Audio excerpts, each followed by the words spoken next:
Well, greetings, imagination connoisseurs. Once again, it is I, your Duke of Dope Discourse, your master of fun and wonder, or, as John Campea called me, your existential Mr. Rogers, which still remains undefined. Robert Meyer Burnett, and I'm here. You know, we had some time today in the studio. We work our asses off all day long, but sometimes there's a lull in the work that we have to do, and that lull is now. So instead of just hanging out and twiddling my thumbs and talking to Ray and John and Jonathan about, I don't know, movies and movie news, we decided to just unleash me on the John Campea channel for an afternoon with me, Robert Meyer Burnett, and I'm here with you. Great to be here. Basically an AMA, ask me anything. You know, I'm here for you. Anything you've ever wanted to know about me or, I don't know, John, Ray, or Jonathan, maybe I'll spill the tea. But it's just a free-form discussion. And why don't we just start right now and find out what you guys want to know? Mads of Jada asks, how do you feel? Oh, did you really have to do this to me? How do you feel about Alex DeLarge killing Kirk? Well, this is a tough one. As everyone knows, Stanley Kubrick is my favorite director, and Clockwork Orange is one of my favorite films. And Malcolm McDowell starred as Alex DeLarge in that movie. And as all of you know, in 1994, because of his character Soren, James Tiberius Kirk died, fell off a bridge on the surface of Viridian 3. How do I feel about it? Frankly, it sucked. One of my favorite fictional characters, James Tiberius Kirk, literally falls off a bridge. Get it? How do you fall off the bridge of a starship? You don't. So he falls off an actual bridge to his death, and all he has to say about his entire life is, it's been fun. How do you think I feel about it? You know what? It happened in 1994, 28 years ago, and I'm still haunted by it. Don't like it, not a fan. I hope that's a good enough answer for you, because it's the only one you're going to get. I'm still sore. Josh Becker says, favorite sci-fi movie? Mine's Interstellar, a fine film. My favorite science fiction movie, I have to probably say, is 2001: A Space Odyssey.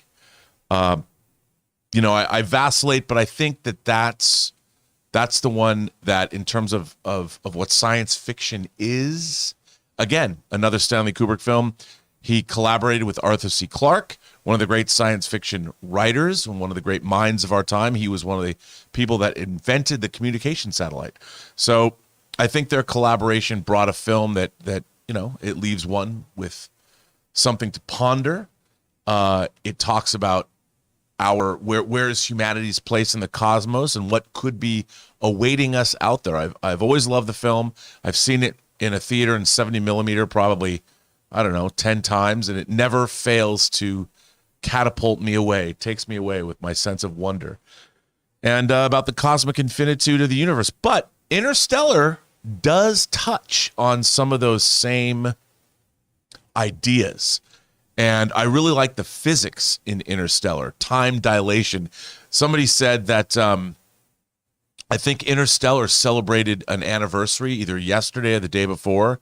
And they said where Matt Damon's character was trapped, that only 14 minutes would have passed on that planet. I think, if I'm remembering this correctly, from the time Interstellar came out to now, only 14 minutes would have taken place on the planet that Matt Damon was marooned on. So that's kind of cool. Let's see. Santiago Lugo says, Rob, I've never watched any Star Trek. Could you outline how someone should get started with Star Trek and in what order projects should be watched? Well, I'm a big proponent of going back to the beginning.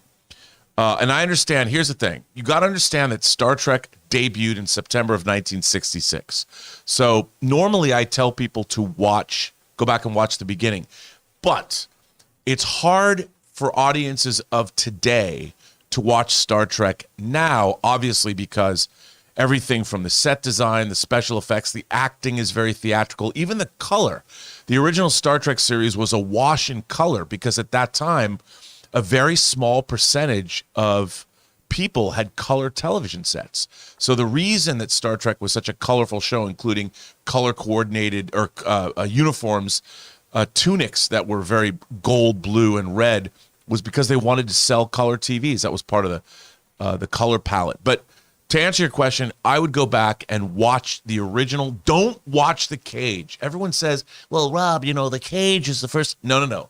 The Cage, Star Trek actually had 2 pilots. The Cage was rejected by the network, and it was later repurposed into a 2-part episode in the first season of the original Star Trek. So start with Where No One Has Gone Before, or Where No Man Has Gone Before, which is the actual first episode with Kirk. Then they made some changes, and the next episode was The Man Trap and Charlie X, but they were broadcast out of order. So listen to your Uncle Bobby and go watch Where No Man Has Gone Before first, and then you will experience The Cage later on in the first season of Star Trek. But watch them in order. Watch the original series. I should make a primer so you don't have to watch every episode. But the original series, then you have Star Trek The Motion Picture, then Star Trek 2, 3, and 4, then Star Trek The Next Generation, which debuted in 87, then Star Trek Deep Space Nine, which debuted in 1993, and then Voyager, which was 1995, and Enterprise, which was 2001. Then, of course, the new shows beginning in 2017. So I would just watch them in the order of how they were originally unleashed upon an unsuspecting public. So there you go. And report back if you do. We also have this Josh Becker. Oh, and Josh Becker. Did you like No Country for Old Men? Anton is crazy. My God. First of all, I love the Coen brothers. And, from Blood Simple, Raising Arizona, I'm a huge fan of Miller's Crossing. But an argument could be made that No Country for Old Men is perhaps their best movie. And Anton Chigurh, I guess that's how you pronounce his last name. I actually have an action figure of that character. It's third party. It's not Hot Toys. He's a great character. And I'll tell you something, every time he's on screen and he flips that coin to decide the fate of whoever he's with, it's terrifying. He's one of the great villains of all time. So big fan of that movie, big fan of Javier Bardem in that role. My God, scary, scary stuff. Great movie. And I just want to chime in, guys. We're going to keep the super chats open for just a little bit more. So if you want to send them in, go ahead and send them in now. Oh, thank you. I appreciate that. Let's see. Santiago Lugo comes back and says, thoughts on the new Elvis movie, my 2022 #1 movie. First of all, I'm a huge Baz Luhrmann fan, all the way back to his original Red Curtain trilogy, which began with Strictly Ballroom, then continued on with Romeo and Juliet, and then finished out with Moulin Rouge. I'm a huge fan of his. And look, I even liked Australia. I thought was great. And I liked, why am I drawing a blank on, Leonardo DiCaprio, Tobey Maguire. Why am I drawing a blank? Come on, Ray, help me out. You know what I mean? No. Leonardo. Well, anyway, I'm a huge fan of Baz Luhrmann's movies. I was really looking forward to Elvis, and I have to say, I think Elvis is a pretty astonishing achievement. Austin Butler is incredible. Great Gatsby is the movie I was looking for. Great Gatsby, which, by the way, I own on 3D Blu-ray. I know it surprises you. Great Gatsby.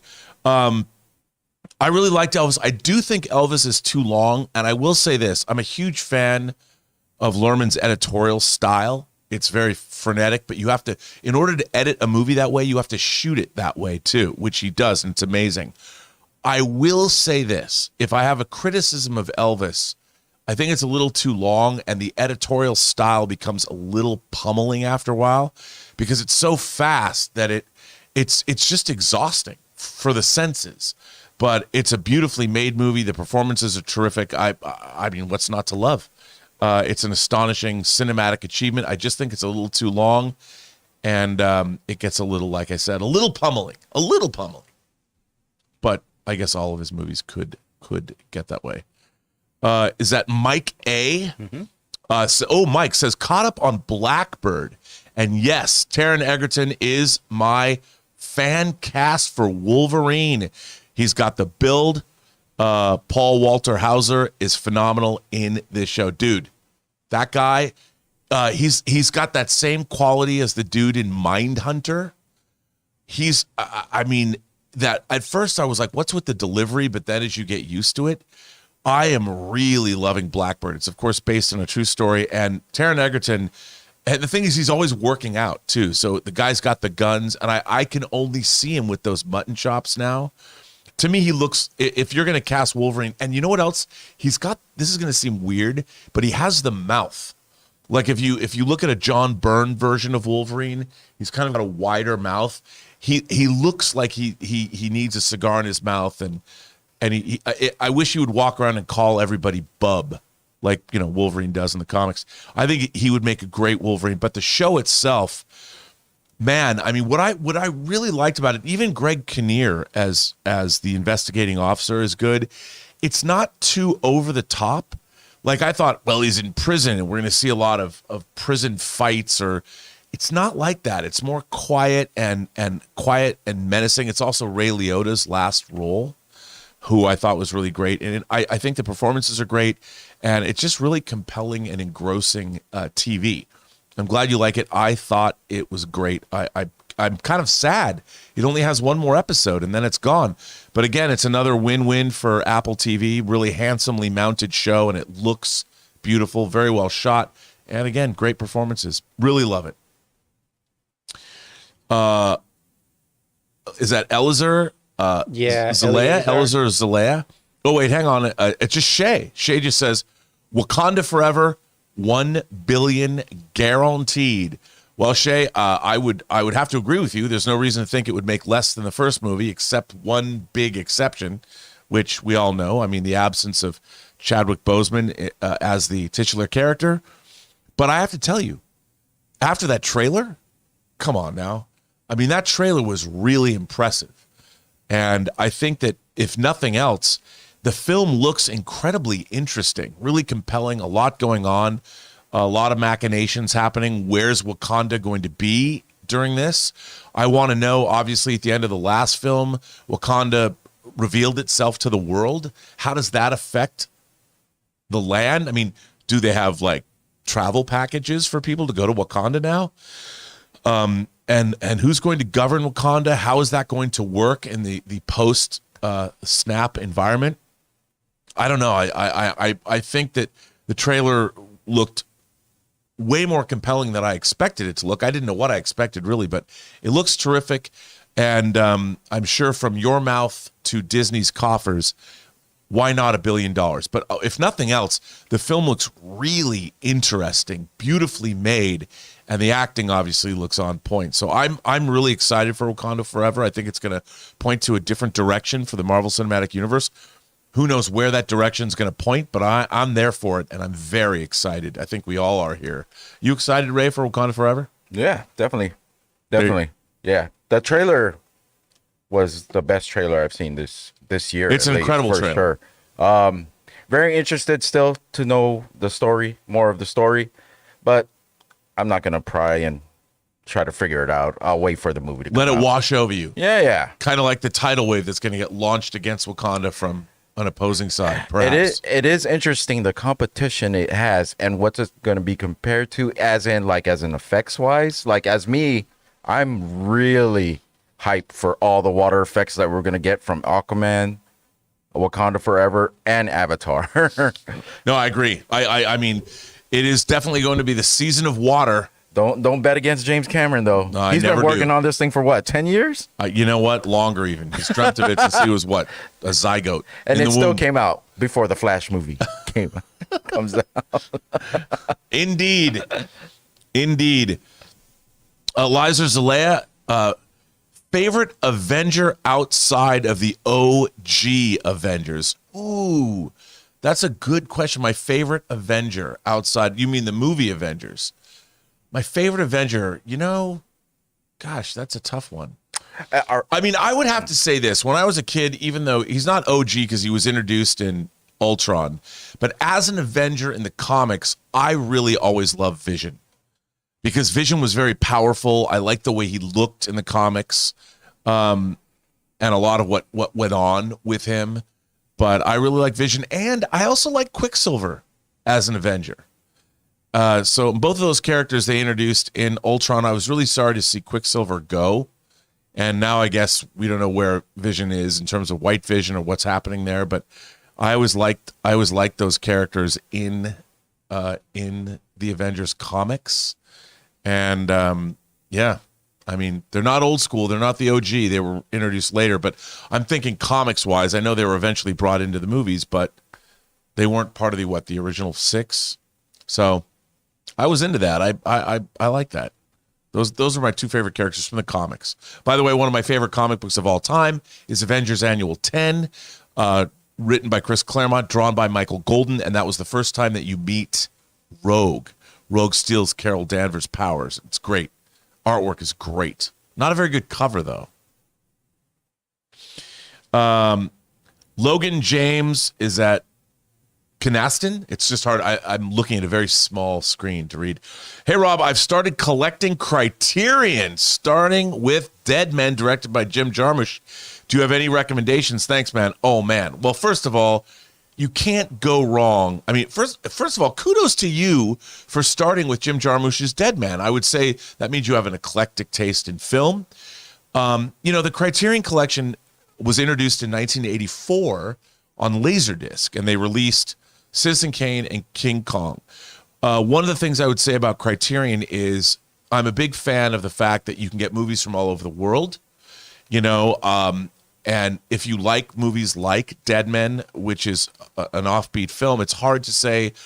Look, I love the movie Wings of Desire. It's one of my favorite fantasy films ever made. Wim Wenders, an incredible Blu-ray. Henri Alecken shot that movie. He also shot Beauty and the Beast, the original from the French film from the 40s. One of the great black and white cinematographers of all time. But you can't go wrong. Like Criterion just released Martin Scorsese's Raging Bull on 4K, which came out. Same with The Red Shoes. All the Powell and Pressburger movies on Criterion are great. Tales of Hoffman, The Red Shoes, again, those are older movies. But I would say that Criterion has released, I love Stanley Kubrick, so their Barry Lyndon disc is great. I love All That Jazz, one of my favorite films of all time. Roy Scheider stars in that. It was directed by the great Bob Fosse.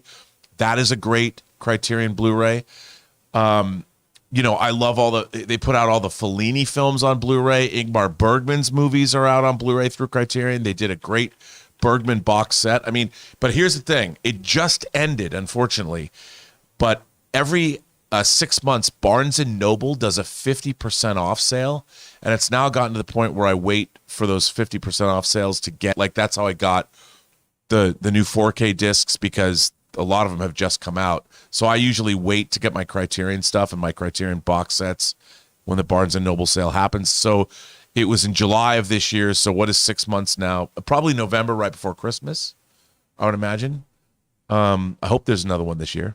So kudos to you, but Criterion, man, there's a lot to look for. So there's a few, but go forth, my son, and get Criterioned up. Our friend stubblemcshave says, if you've got $120 million to make a movie, what would you make?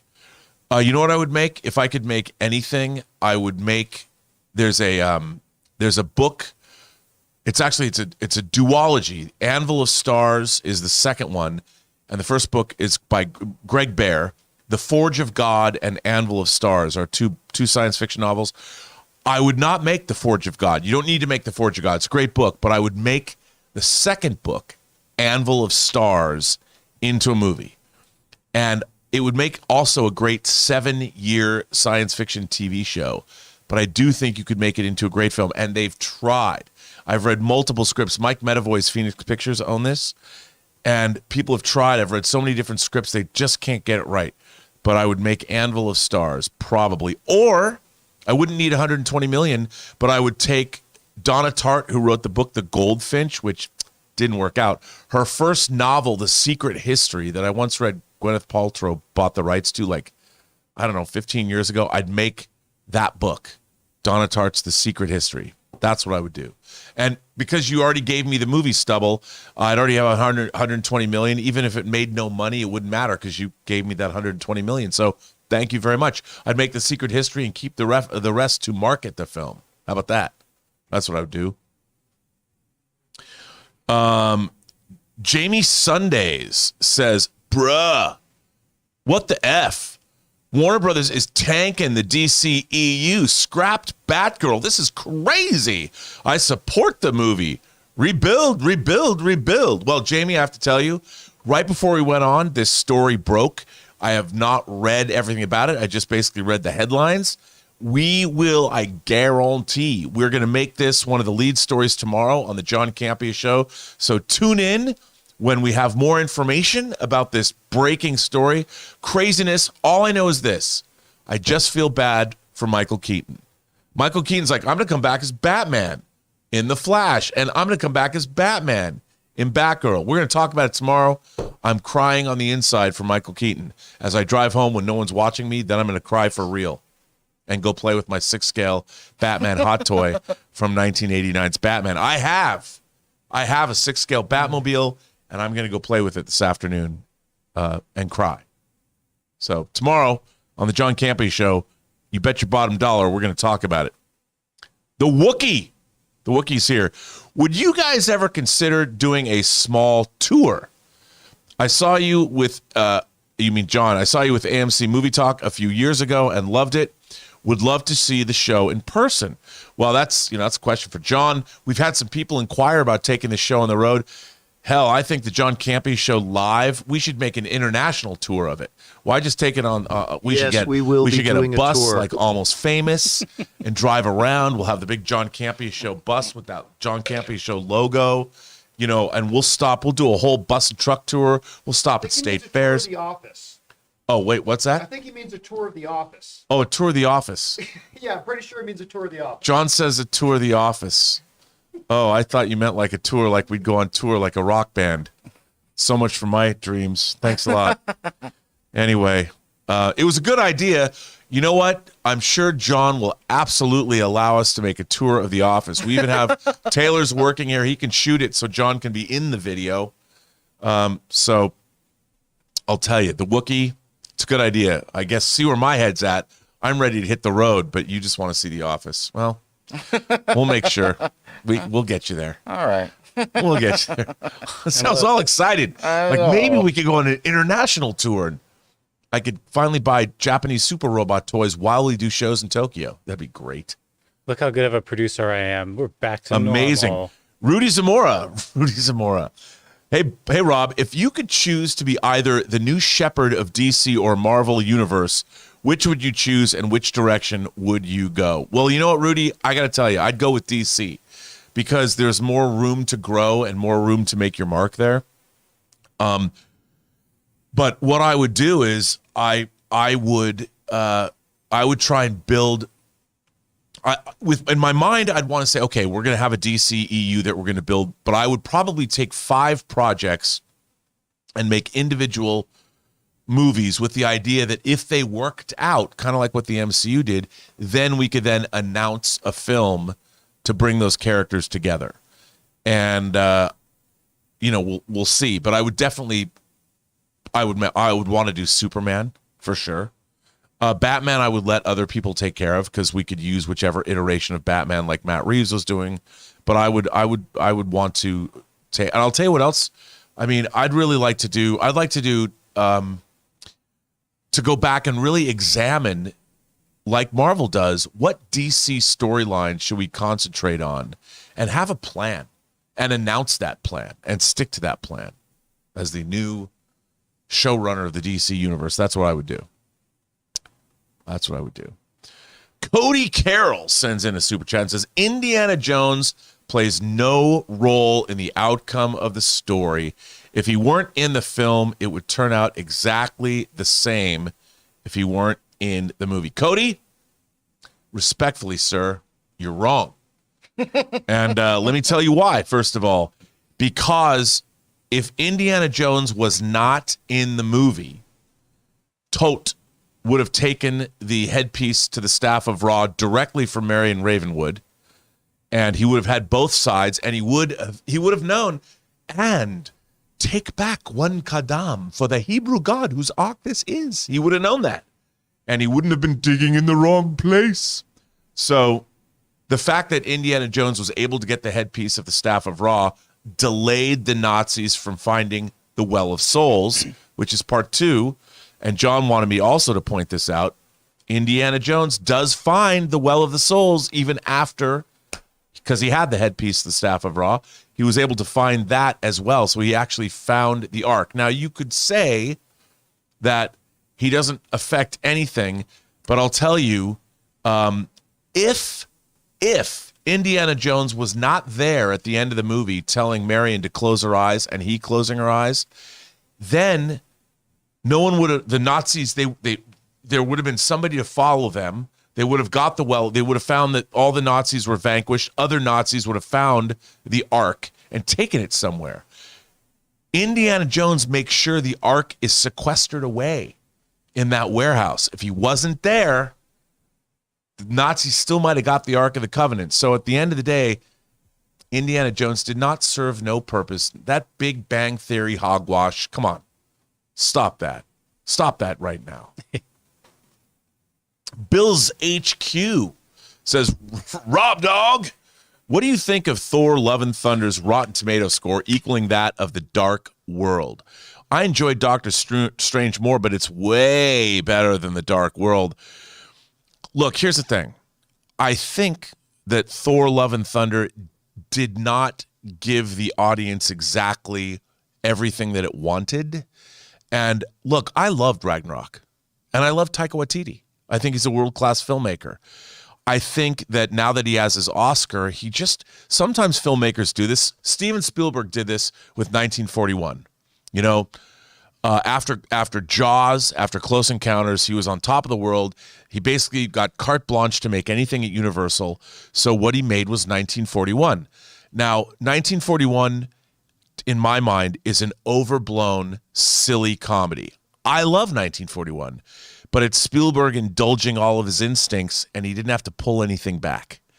And it's kind of, if you haven't seen 1941, I recommend it because it's got everything. It's got everyone and everything but the kitchen sink inside it. I kind of think Thor Love and Thunder is kind of like that. It's just a little too silly for me. And I think, you know, the great thing about Ragnarok is it was both serious and fun and kind of wacky at the same time. And I think that the thing about also, one of the things I didn't love about Thor Love and Thunder is it had a lot of really heady stuff. Gore the God Butcher was a really interesting, fascinating character. And I would like to have seen more dealt with that. And Jane Foster's journey, I mean, I would like to have seen that taken a little bit more seriously, just like we had the destruction of Asgard in Ragnarok, but it was still fun. We had the destruction of Mjolnir. Odin died, and yet there was a balance that was struck, and I just felt that Love and Thunder was sort of unbalanced. I mean, it's not like I didn't sit there and hate the movie. I just thought that it could have been better. It needed to be more balanced. That's all I can say. Peter Cunnington says, Rob, why do you think Laserdisc failed to get the audience like VHS? And can you talk about collecting Laserdiscs? And what was it like, and how many do you own? Peter, I can tell you this, I have about 100 Laserdiscs left. The reason that that I collected Laserdiscs was VHS picture quality was garbage. NTSC video, which is what we had as our American standard, and in Asia as well. France had CCAM, the UK had PAL, and those formats, the European formats, were a little better in terms of picture quality. Laserdiscs were a little better than VHS, and Laserdiscs were the first format to adapt digital sound. So you could get really great sounding. And some people like the AC3 tracks on Dolby Digital and DTS tracks on Laserdisc even better than the tracks that exist today. Some people do. But the picture quality was terrible. I mean, compared to now. I still have about 100 left. I can't. I gave an American Werewolf in London Laserdisc to John. There's no reason for me. There's no reason to keep them other than as decoration, or it's kind of fun to pull them out and show people what a Laserdisc looked like because they're still pretty impressive. But at the time, they were the best home video format. Up until the advent of DVDs, they were the best home video format. Now, not so much. I mean, there's a very small, crazy niche group of people. By the way, I love you all. Don't get mad at me. Who love Laserdiscs. Understand why, but I mean, I put my Laserdiscs on. I can't even watch them. They're so hard to watch now that you've got 4K images. But they were a lot of fun to collect back in the day. But they were always niche here in America because they were expensive. They couldn't record, and they were two-sided. You either had to flip the discs over, or you had a disc player that would play both sides, but there was still an interruption. So unless you were an audiophile and you had a real home theater system with a nice screen and surround sound, most people didn't care. They were just kind of a pain in the ass. They weren't convenient. They were not kid-friendly. So I think it was still a great format. I bought Laserdiscs from 84 to 99 until I just finally gave up my Laserdiscs because DVDs were anamorphic and they were progressive scan, so you could get true 24 frame picture out of DVD, and that was the anamorphic nature of the picture and the progressive scan, the 24 frame 24p made DVDs way more desirable than Laserdiscs. So R.I.P. Laserdisc, but I've kept about 100. A lot of the ones that have cool covers and stuff like that. Hang them on the wall now.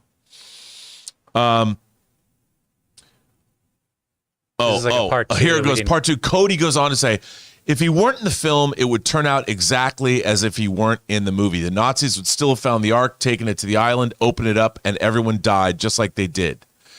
Well, okay, but here's the thing. They might have all died, but the Ark was already open. I mean, everybody would have been vaporized, but then more Nazis would have followed. They would have looked around and probably figured out, let's put the Ark back. Because remember, after the Ark vanquished all the Nazis, the lid was put back on the Ark, so it was sealed again. I mean, admittedly, it might have been interesting if the Nazis did take it back to Berlin, gave it to the Fuhrer, because it was what? Raiders of the Lost Ark takes place in 1936 in South America. So the Ark of the Covenant might have stopped the Nazis entirely by getting rid of Hitler when they opened the Ark in Berlin. So you never know, but we'll never know. But because of Indiana Jones, we control the Ark of the Covenant, not the Nazis. So you can't say that he didn't do anything. He did something. Blake Feely says, I just picked up Second Sight's release of The Guest. Blake, man after my own heart. God bless Second Sight, one of my favorite home video companies. They put out, of course, everyone knows Dawn of the Dead, the original, is one of my favorite movies of all time. That Second Sight Dawn of the Dead box set, the 4K box set, is one of the great physical media releases of all time. Second Sight does a bang-up job. If you watch this week's Let's Get Physical Media, you'll know that I got their unbelievable set of Drive with Ryan Gosling, and I got The Witch, Robert Eggers' The Witch in 4K. Beautiful set. They're putting out George Romero's Martin later in the year. Their guest set is also very great. Great packaging, great box. I assume you got the deluxe edition. That's a great edition. I will buy anything Second Sight puts out just to support them. They're a great home video company. They do a wonderful job. So kudos to you for getting The Guest. Jeremy 144713 says, favorite sentimental hot toy that you own. You know, probably I have to say now it's over 15 years old. I would say in terms of sentimental, my Marlon Brando Jor-El hot toy, because Jor-El appeared in Superman Returns, and they actually went back and got some of Brando's footage that wasn't used in the original movie. Hot Toys made a Jor-El figure to go along with their Brandon Routh. There was the individual Brandon Routh Superman figure, and then there was a 2-pack where they came with Clark Kent and it came with Superman. So having worked on the film and been there when all that was put together, I think and by the way, the Jor-El figure was never released in the United States because they didn't have the rights for whatever reason. So that's a pretty rare hot toy. When I say rare, it's you can get it. It's gettable, but I think that's my favorite hot toy. Although I have to say this, The very first Hot Toy ever released before Hot Toys had licenses was The Director, which is, of course, a figure of George Lucas. And that also is right up there with Jarrell. So I love my George Lucas Hot Toy. Blake Feely says, RMB, why are you not on Letterboxed? Would love to follow. I actually am on Letterboxed. I just never use it. I have already so many distractions in my life that I but everybody asked me to get on it. Maybe I should get on it. I need to get, does Letterboxd like have a scanner of all my physical media? I can just scan based on the barcode, because that would be a lot easier. But yeah, I probably should get, everyone asked me to get on Letterboxd. I have not done that yet, but I should. But I am on Letterboxd.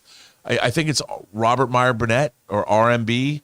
I am there. I just never post there. So, hey, I guess if you all follow me, my inbox will be flooded and you can shame me into filling out things on Letterboxd. And, you know, you can shame me all you want. Maybe that'll convince me to post more. But I should. Evan says, hi, Robert. Wondering if you picked up the G Kids Nadia's Secret of Blue Water Blu-ray release. Just got mine. I'm a huge, I can never pronounce his name, Anio fan and Evangelion fan. Hideki.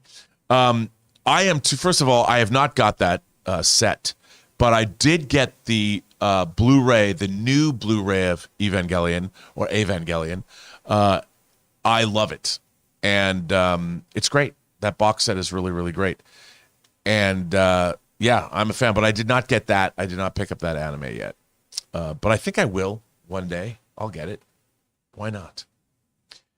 Our friend Tony Reyes sends in a $20 super chat. Tony says, I'm ready for some afternoon delight. If you could travel back in time to stop a movie from being made or change, what movie would it be? I'd go back in time, or I'd go back to stop or convince the studio to go with William Gibson's script for Alien 3. Well, you know, there's a comic adaptation that I have of William Gibson's Alien 3 script. So that's not a bad one. I think I would go back in time to prevent George Lucas from making Return of the Jedi the way it is. And I would try and convince him to lean more heavily into the more serious aspects of the story and make it a little less kid friendly and a little bit more adult than it is. I mean, I know everyone, you're all going, oh my God, that was the first Star Wars movie I saw in the theater. I know. Everyone loves Return of the Jedi, and I know I'm an old man screaming at the clouds. I wanted a more serious movie. Now, that's not to say, like, I love the rescue of Han Solo, but do we need Cy Snoodles and Max Rebo looking the way they looked? I mean, I would have just done something a little different. And you know, it's goofy. You get to Jabba's palace, it's goofy. Goodness gracious me. I hate all that. The Gamorrean guards, I'd redesign those guys, you know. That's kind of, I think that's what I would do. I just make Return of the Jedi a little bit more serious. That's what I would like to see it to be. And I would have more stuff happen in the beginning. The end of Jedi is great. The space battle's great. The confrontation with the Emperor and Luke, and that's like the greatest thing ever. But everything in the middle is kind of inconsequential. And I would do more with it. But there you go. And by the way, if you haven't, everybody should watch Light and Magic. Because one of the great scenes in Light and Magic is seeing like Dennis Muren and they're shooting the animatic of the speeder bike chase. It's great. It's great. So much fun. So that's what I would do. That's my answer. That's my final answer. Luke 1234 says, I want to start watching the Star Trek TV series, but I'm not sure which one should watch and which should be avoided. Well, I mean, I think all of them should be watched, but there are, you know what I've got to do? One day I've got to put up, make a list of the best Star Trek episodes from each show. So sort of curate a list. So not everybody, you don't have to watch all 178 episodes of The Next Generation or all 172 episodes of Deep Space Nine. You don't have to do that, or all 79 episodes of the original series. I will curate that, but I would say start from the beginning, because remember, Star Trek is not just a TV show. It's also sort of it's a look back at the last 56 years of pop culture and how things are made. You've got the original series that ran from 66 to 69, then the animated series that ran from 73 to 74, and then the motion picture came out in 79.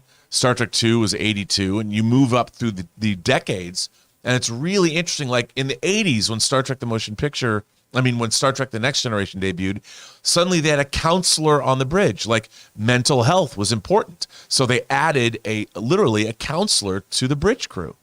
And that was something I don't think would have ever happened in the 60s. And that was something that by the late 80s, we understood how important mental health was to people.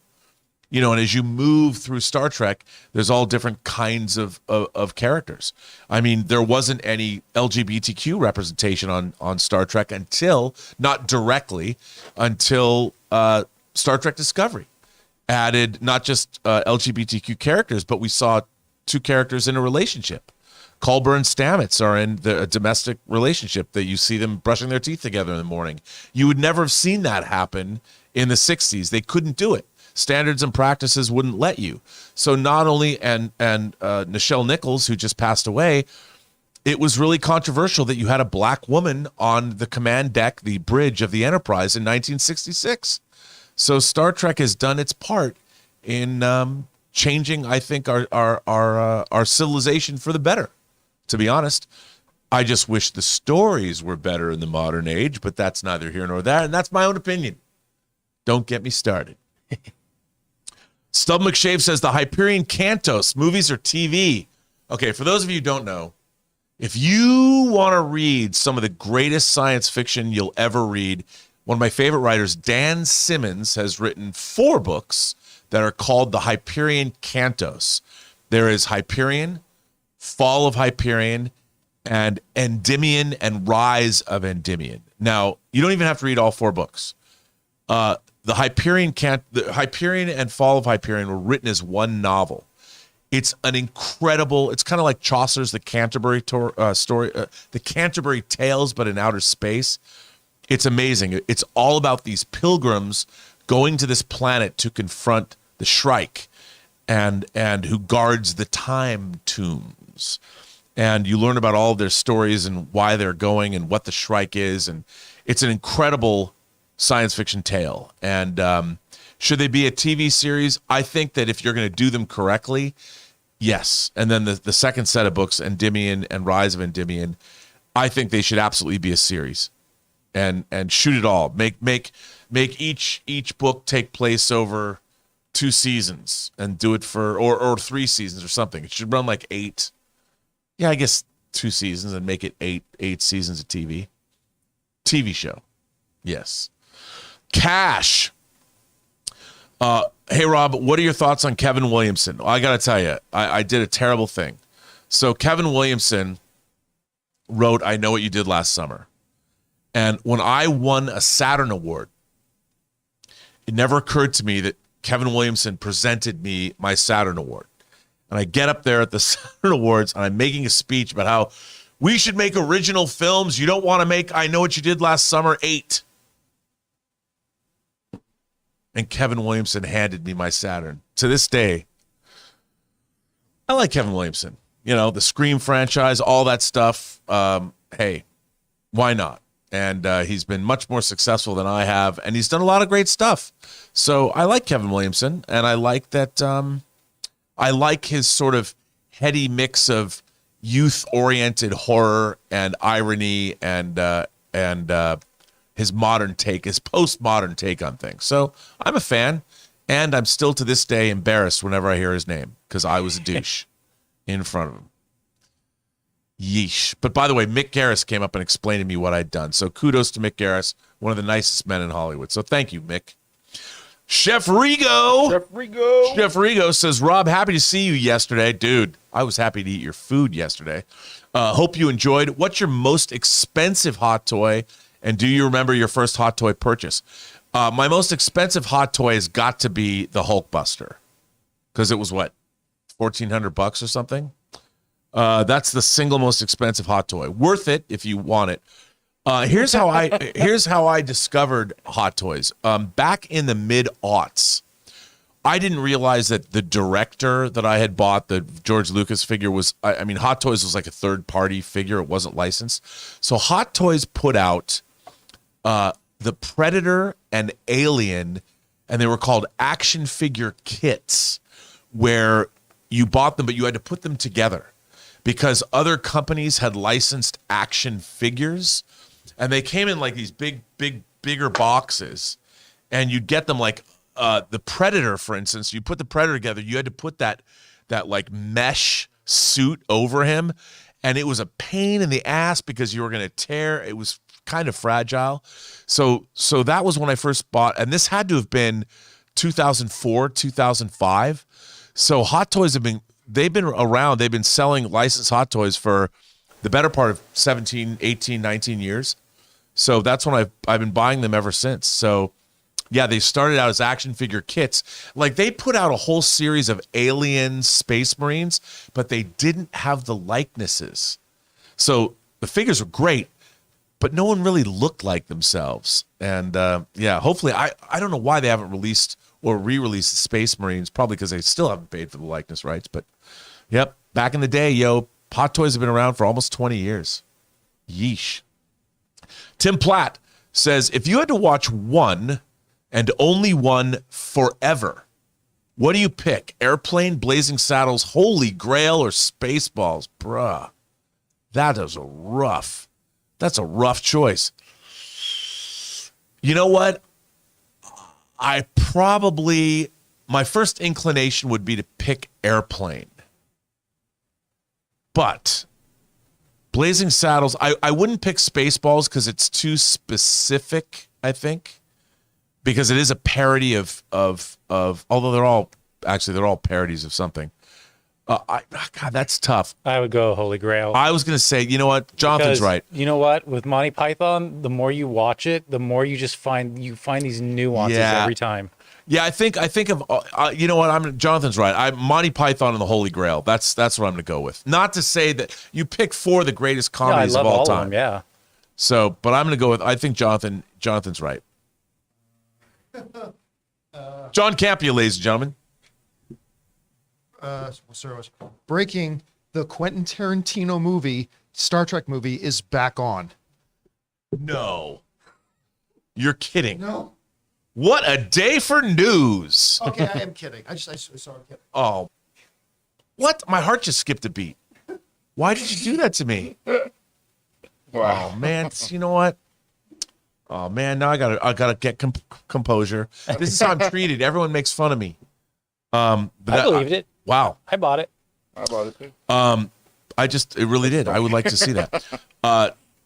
Josh Henley sends in a super chat and says, I smile every time you're on the show. Well, thank you. I appreciate that. What hope does the Tron franchise have? Attention for it seems to fluctuate with both fans and Disney often. Well, that's a really interesting question. So for those of you who don't know, 20 years ago, I did a documentary on the making of Tron that you can get on the Blu-ray, but it's unfortunately not on Disney Plus because it was in standard definition. I wish it were because I spent a long time making that documentary. And then, of course, Disney made Tron Legacy, which I didn't think was great, but it was pretty cool. And Daft Punk's score was amazing. Then they did the Tron Uprising animated series, which was also pretty interesting. And then Jared Leto was attached to Tron 3, which he's still said recently that they're trying to make. I think it's hard. I think the Tron franchise has always been considered sort of this weird niche thing because the original movie wasn't, by the way, the original movie, the July 9th was its 40th anniversary. So we're just a little less than a month out from its 40th anniversary. I think it's a niche thing. I would have thought with what happened with video game culture, and I know a lot of gamers who were around when the movie came out, love that movie. There's a lot of love for Tron. I just think that we've never had the right regime. What you would need is you need like a Ryan Coogler who loved the Rocky franchise who says, I've got an idea, and that he makes Creed. I think somebody, if there's any hope for Tron, you either need an executive or a filmmaker that has an idea with what to do with that universe. And you'd think with the internet, there's a lot to talk about, but unfortunately, John still got me about the Quentin Tarantino Star Trek movie. So there you go.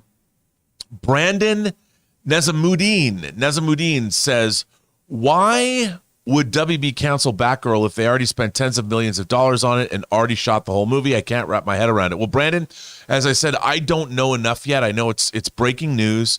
I'm sure we're going to get a lot of... They also canceled the Scooby-Doo animated film, so there's a lot of craziness going on. Tune in tomorrow to the John Campea Show, where we'll have time to do some analysis. I want to catch up and read everything. I had heard it had bad test screenings, but nothing in the Hollywood Reporter article indicated that. So definitely we're going to get right on that and find out what the hell is going on over at WB.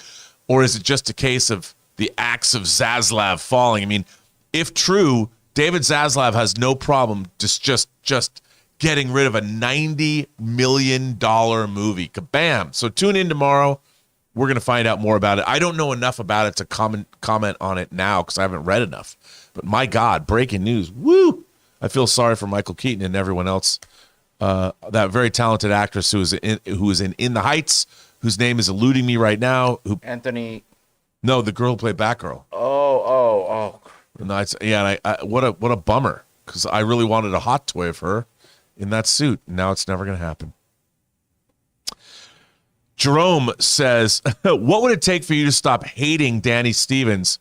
What would he have to do? Not be a monumental douche canoe. That's what he'd have to do. I mean, look, man, he slept with Ed Baldwin's wife, which means, of course, he's irredeemable in my eyes. But and when you watch the rest of season 3, I will say, I can't say anything because I've seen all 10 episodes of season 3. I just think he's such a, and I understand he grew up without his parents. He had to live in their shadow, but both the Stevens boys, they got a lot to answer for. That's all I can say by the end of season 3. And guess what they did, which was worse this season? His hair. They gave him that hair. That Tobey Maguire, Spider-Man 3. Oh, man. I don't know if we could still call it emo hair, but they did it, and it's working. And I hate him even more just for even sporting that hairstyle. No, and no, I have to tell you, and also his look. If I didn't dislike him enough, then he becomes a pill popping. I mean, you're an astronaut on Mars. Get it together, buddy. And you do what Ed Baldwin tells you to do. Did you see this week's episode? I mean, what a douche canoe that kid is. But all I can say is there will be a reckoning of some kind. StubbleMcShave says, I want a buddy spy series with mismatched Garrick and Worf. Well, I'll tell you something. Never more when, I won't get into why, but when you see Picard season 3, when you see Worf, you'll never want a Worf spy series more than you will when you see, I mean, I'll just say it. Worf is a spy. And I think you're going to love that. Great idea. Hopefully they'll do it. Who knows? But Michael Dorn, as Terry Matalas said, he even contacted Dan Curry, who created the Klingon Batleth, to make a new weapon for Picard season 3. I'm not telling tales out of school. He tweeted this out, and it's an incredible weapon, and you do see him wield it. So, yes, Stubble, you're going to like it. Cody Carroll says, Rob, do you keep any of your toys in the box? Okay, here's the thing. I think I've come in my old age to understand that the only reason to buy toys and things like that is to open them up, to display them. I mean, come on. Doesn't this look cool? Don't you want these toys out of the box? A lot of people collect toys, and hot toys do keep their value, so it makes sense, and they're collector friendly. So you don't have any ties or anything. You can open the boxes, you can remove the figures, and the boxes stay intact, and you can put the figures back in. Hot toys, it's a good bet to keep your boxes because you can always sell them. But for the most part, especially as I've gotten older, what am I keeping my toys in the box for? For some rainy day where I'm going to have to sell them? Listen, man, if you have to sell your toys, invest in real estate. I'm telling you, do something more. Talk to Jonathan Voico about, day trading or something. Because, keeping toys in boxes, not fun. They're meant to be opened. Even Hot Toys figures. I mean, I like them too much. Open them up. Open them up. Timula, our friend Timula the spider monkey, all the way from down under. Hi, Bob. With the success of For All Mankind, are there any other alternate history books you'd like to see be made into movies or TV shows? Pavane or Bring the Jubilee are two I'd love to see. I don't know those. There are so many different alternate history books, and I keep wanting to say weapons of choice. There's a really interesting alternate history about like naval battles, and I can't think of the name, but there's so many alternate history books. I can't think of any one of them now, but I love alternate history stories. The Man in the High Castle was a book I read growing up that I really, really liked. And Thomas Harris's Fatherland, they turned that into a movie too. Not Thomas Harris's. That's Silence of the Lambs. I forget who wrote. Now I'm not drawing a blank. I've already screwed up. His name not Richard Harris, the actor. I don't know who wrote Fatherland. I'm forgetting, but they did make the movie. But I can't think of anything right now, like off the top of my head. I know. George R.R. Martin. He did a series of superhero. They called them mosaic novels, called Wild Cards. And it's an alternate history, kind of like Watchmen, but it starts back at the end of World War II when an alien civilization tests out a bioweapon on Earth, and it actually accidentally is detonated over New York City. They tried to stop it. And the first book, Wild Cards 1, I think it's called Aces High, maybe, takes us up to the present day, but it's an alternate history of our culture from the end of World War II, if superheroes were real, caused by this alien pathogen. I love that. That popped into my head. I don't know what that means. But whereas one of the cool things is like Jim Morrison was really the Lizard King. He would morph when he would perform with the Doors. He would turn into a lizard and hypnotize the audience. That was cool. I'd like that to have happened. Fatherland is Robert Harris. Robert Harris. Fatherland, Robert Harris. Yes. There you go. That was a good one. I knew it was Harris. The Sock says, if you had to get rid of one figure, what would it be? Well, I've got some figures I don't even like. I have like a really bad Robert De Niro as Travis Bickle from Taxi Driver. It's not even good. But when I got it like 20 years ago, I'm like, ooh, it's a third-party figure of Taxi. It's just not good. Figures are way better now. So there's a lot of old figures I have that just aren't that good anymore. So I would have no problem getting rid of a lot of that. Like, I've got a lot of the Kenner or the Hasbro Star Wars 12-inch figures back from the 90s. I mean, who needs them? They're not good. Except I like the Queen Amidala ones because of the hairstyles. And they never made those, and Hot Toys never did them. Muhammad Hassan says, Axe of Zaslav is coming in swinging. Do you think they're reallocating this money for a bigger project, possibly a Cavill Superman Returns? Well, here's the thing. Again, I'll talk about this more tomorrow. I do not think this is money that's already spent. They can't reallocate money that's already been spent. But I do think it has to do with all of that. But we'll talk about it more tomorrow on the John Campea Show.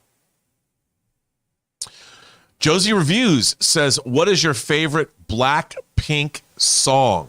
Ooh, that's a good question. Well, I have to say, there's a track on Lalisa's solo record, but that doesn't really count because it's not Blackpink, about money. But you know what?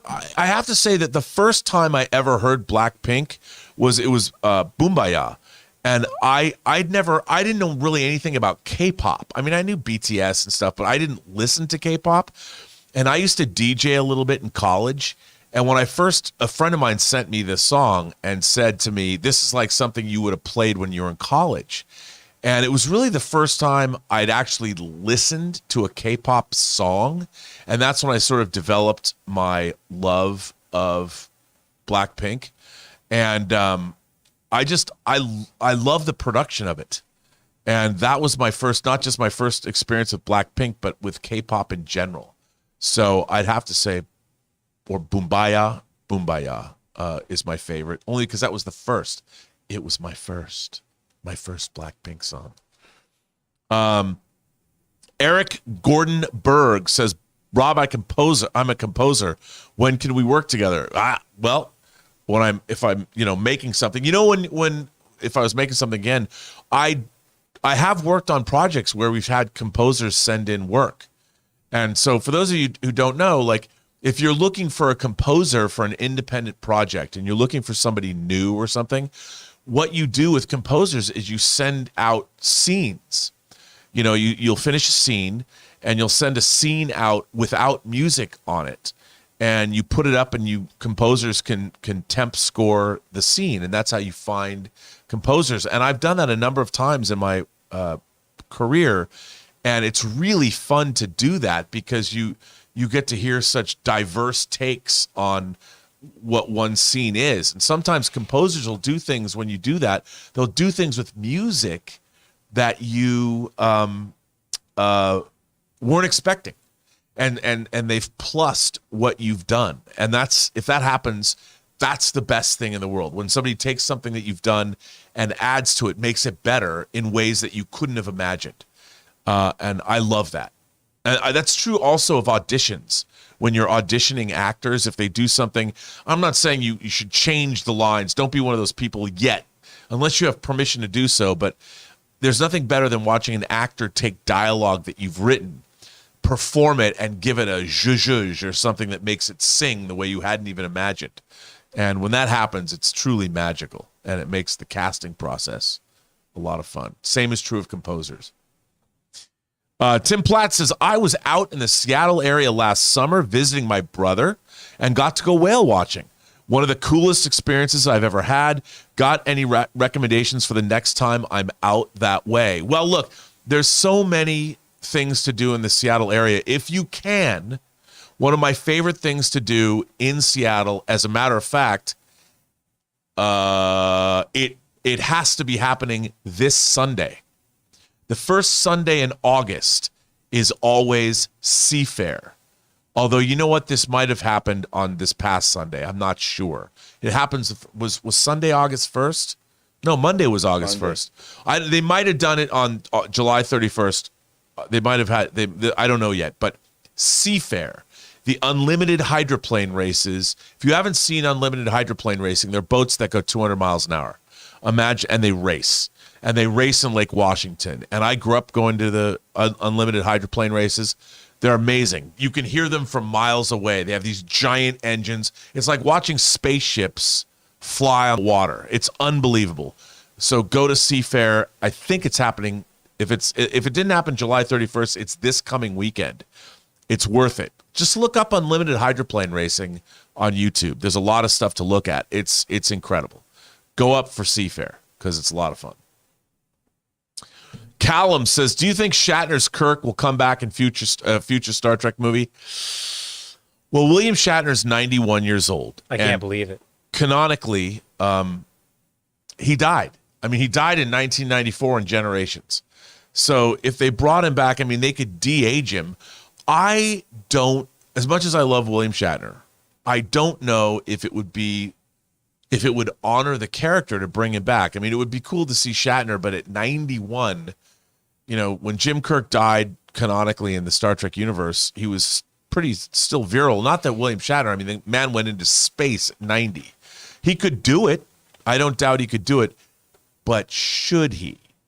That's the real question. Although, if they did show us an alternate timeline, like they showed us Anson Mount in an alternate timeline where he actually was in Balance of Terror, they could do that and show us where would Kirk be if he didn't die, you know, at 91. That I could see happening. I wouldn't mind that. But give him something good to do.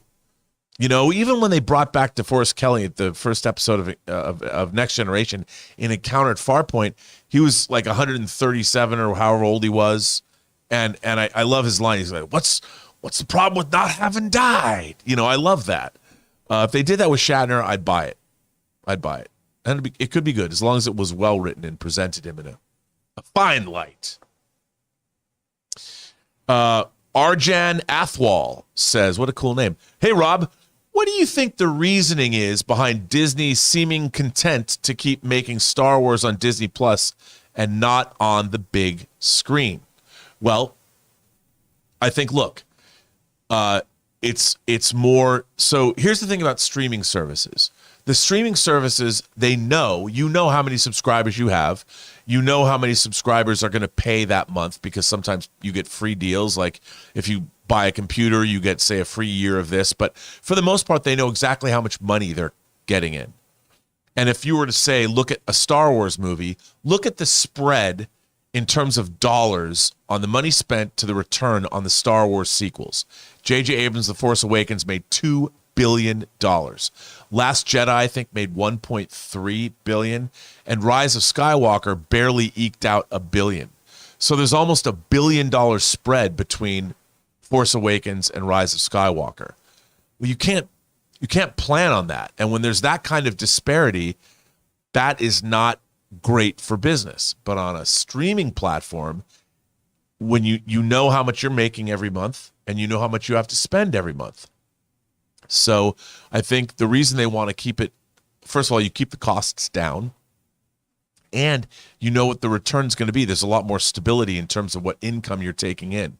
So I think, look, anytime you're going to a streaming show or a streaming platform, you're mitigating your risk. There's just less risk, I think. And that's why I think they're not doing movies, because look at a movie like Solo. They were probably expecting Solo to do between, I don't know, 750 and $1 billion. And it didn't do that. I mean, even Rogue One made $1 billion. So they make Solo and they threw good money after bad, thinking they were going to have another $1 billion grosser. And it was a big, big, big disappointment. Why risk that? That's why we're seeing more shows on Disney Plus, because they've mitigated the risk by hundreds of millions of dollars. So that's why we're seeing that. Tibula the Spider Monkey. Tim says, Boombaya is my ringtone. My girlfriend is not a fan. Laugh out loud.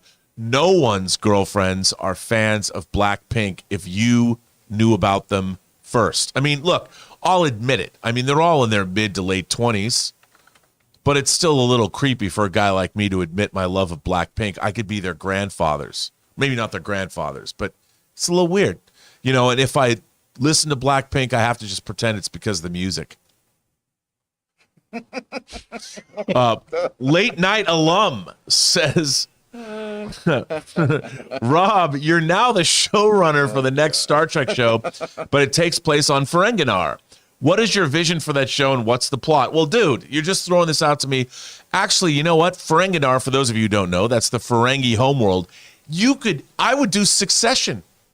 I would do Succession on Ferenginar. Maybe not the exact show, but let's see the cutthroat world of Ferengi business. The rule, you know what? And I would call it Rules of Acquisition. That'd be the name of the show. Rules of Acquisition.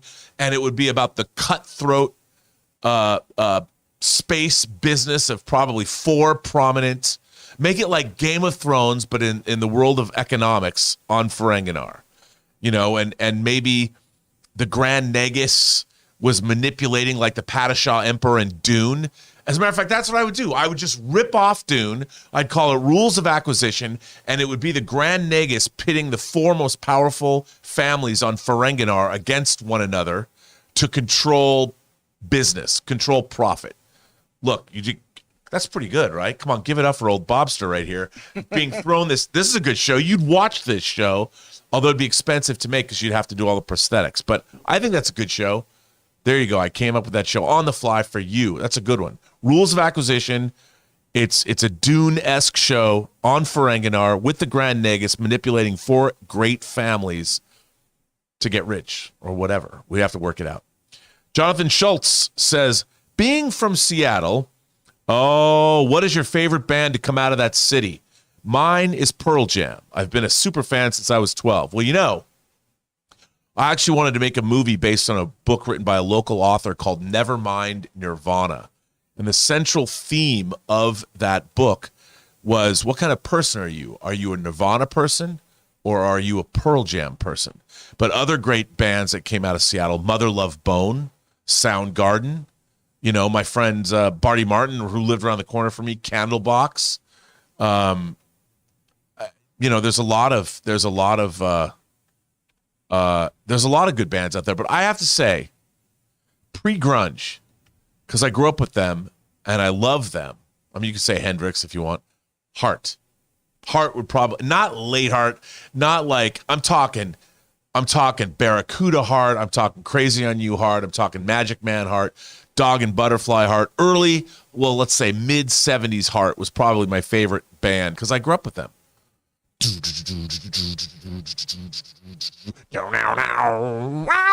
You know, Ann Wilson, one of the great female vocalists of all time. Watch Heart sing "Stairway to Heaven" at the presidential. Oh, what is it? I don't know what it's called. Just Heart, Ann and Nancy Wilson sing "Stairway to Heaven" in front of Zeppelin themselves, in front of the band. I mean, you got it, and President Obama. You got to check it out. It's great. Bailey Fuller says, I'm 19 and I've never seen Star Trek. Do I take the leap? Well, I can't. Only you can answer that question. If you are interested in interesting, thoughtful science fiction, I would say yes. Absolutely take that leap. I think you'll really get a kick out of it. I think you'd really enjoy it. And look, here's the thing. The proof's in the pudding. All I would say is that remember when you go back and you watch classic Star Trek, it was made in 1966, a very different time. It's very theatrical, very operatic. It looks very different than what you'd see today. But I guarantee you, like, here's the thing. If you've never seen Star Trek ever before, and you're not going to start from the beginning, you just want to sample Star Trek, watch The Corbomite Maneuver, watch Balance of Terror, watch Errand of Mercy, watch A Taste of Armageddon, watch City on the Edge of Forever, and of course, it's a little goofy, but watch Arena. And watch any one of those episodes, and it'll give you a good sampling of what Star Trek is. If you dig it, continue on. Contact me through the John Campea Show, and report back. Tell me what you thought. Jamie Rodriguez says, Rob, who is your favorite MCU character? Top 3. Ooh. Well, I'm an X-Men guy. I know people are expecting me to say Moon Knight. But you know what? I love Cyclops. I've always loved Cyclops. I really love Cyclops. But top 3 characters, I mean, X-Men characters, I love Cyclops. But, you know, Moon Knight's definitely one of them. But the problem with Moon Knight is Moon Knight never I would have to say Daredevil's one of my top 3. Cyclops, Daredevil, Cyclops, Daredevil. That's a tough one.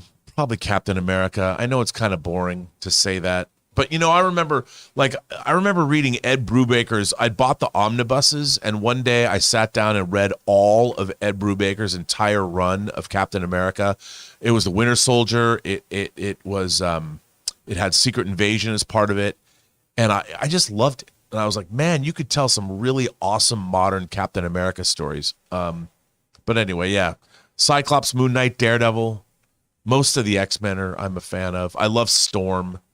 Love Jean Grey. And I do love the Fantastic Four. So, yeah, that's a tough one. Change every minute you ask me. R4D1 4LH. Is that like an astromech droid designation from some obscure Star Wars thing? R4D1 does sound like an astromech droid. It's been a while since we saw Stargate on TV. Even longer since the movie came out in 1994. Do you think this will be rebooted in movie form? Well, I've heard aren't they supposed to be making a trilogy of Stargate movies? I mean, there's been so much Stargate. I'm surprised there hasn't been more theatrical films. You know, it's funny. I was watching the original Stargate, which I hadn't seen in a while. It's pretty good. I was like, oh yeah, James Spader and Kurt Russell. And I liked it. I was thoroughly enjoying Stargate. I think why not? People love Stargate. The TV series is a place that I have a big blind spot in. And I started watching the first season of Stargate SG-1. It's good.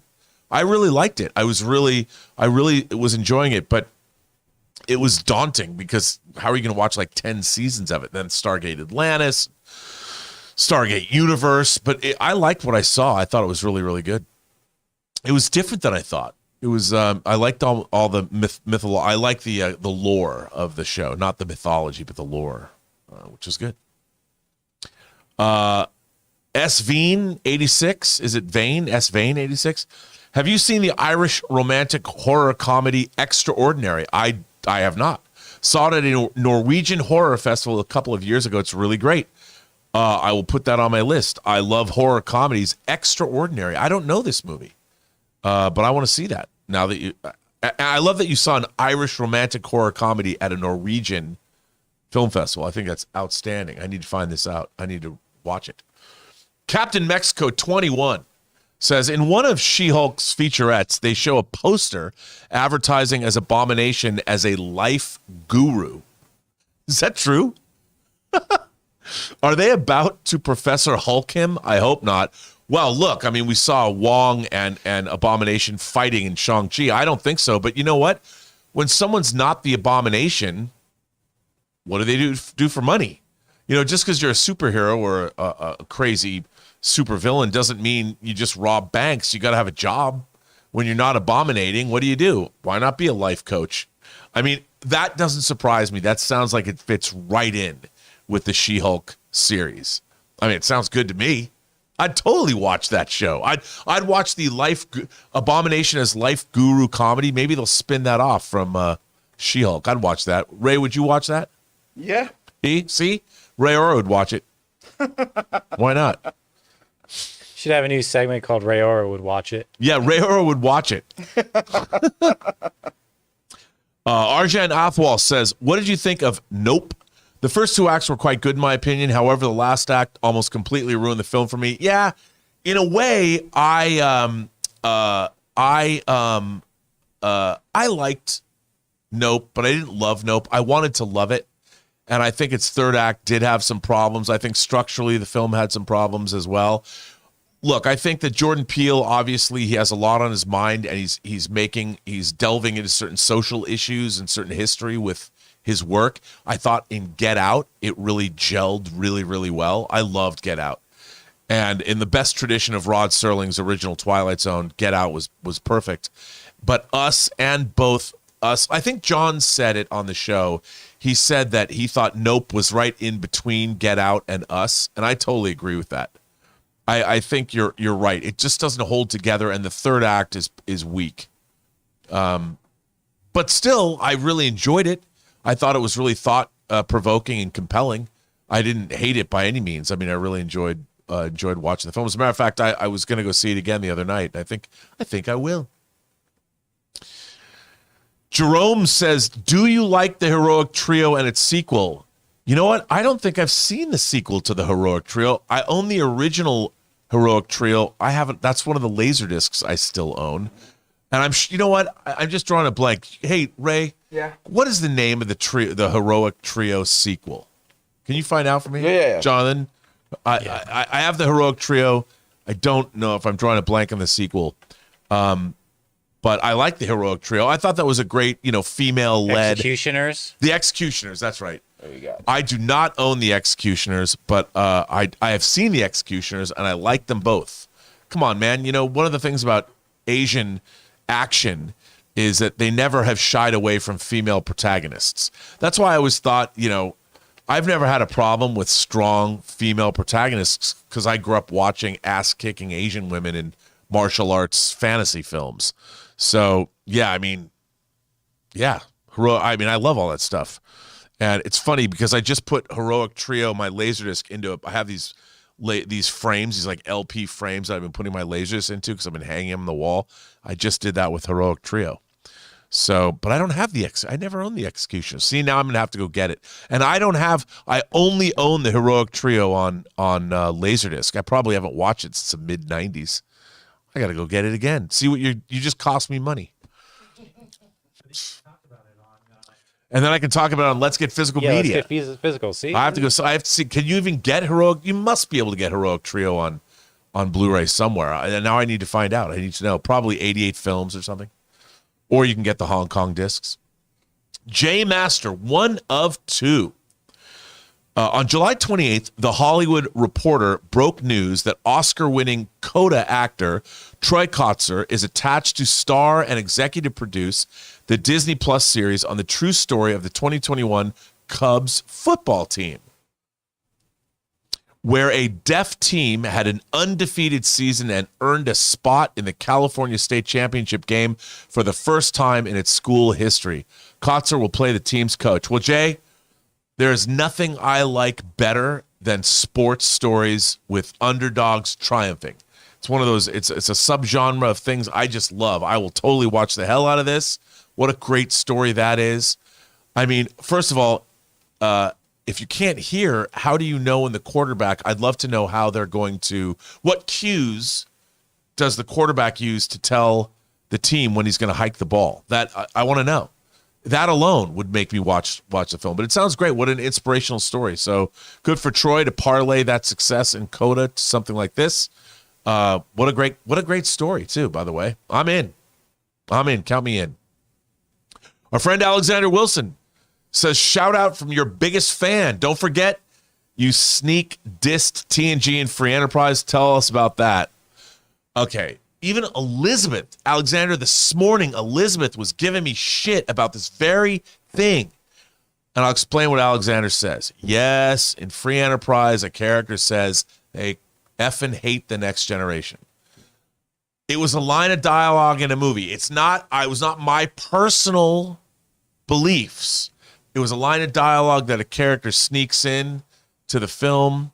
I mean, at the time, I have to say this, at the time, where that line came from was I had been working on the Star Trek experience in Las Vegas, and I was editing all the videos that went in that attraction. There was like a museum that you walk through and all these videos, and I was having a real problem getting some of my videos, especially dealing with the original series, past Rick Berman's office. I'd get notes back like, there's too much original series in this video. And I'd be like, yes, it's a 5-minute video about the original series. And I had put in every planet. Every time Dr. McCoy said, I'm a doctor, not a moon shuttle conductor. I had every alien Kirk kissed. I had every alien ever in this video. And I was very angry. And of course, they were trying to promote the Next Generation and Voyager and Deep Space Nine at this attraction. So that's how that line of dialogue got into the movie. But Alexander, thanks for being here. It's good to hear from you. Always good to see you, or good to experience you in text form. So thanks for that. I appreciate that. That's the story behind that. King Tannic says, Rob, I don't know if you remember me. We spoke at the last PGS member chat. Absolutely. And you encouraged me to make a video on Titanic. I've been busy with my feature doc that I won't be able to, but thanks for all the inspiring words. Well, King Tannic, that's why your name is King Tannic. But I'll see you at another PGS chat, because we're going to have one. We were going to have one this weekend, but Roberto was on a family camping trip. Hopefully he'll be at the next one, which will probably be this Saturday. So thanks for that. I appreciate that. What is your feature-length doc? Can't wait to see it. Share it with us all when it's ready, because congratulations on doing that as well. It's tough. It's tough to actually set out on a path and get something done. So kudos to you, sir. And finally, we have Matt C. And we have, Matt C is going to take us home. Take us home, Matt C. Matt C says, have you heard any updates regarding Stargate on Amazon?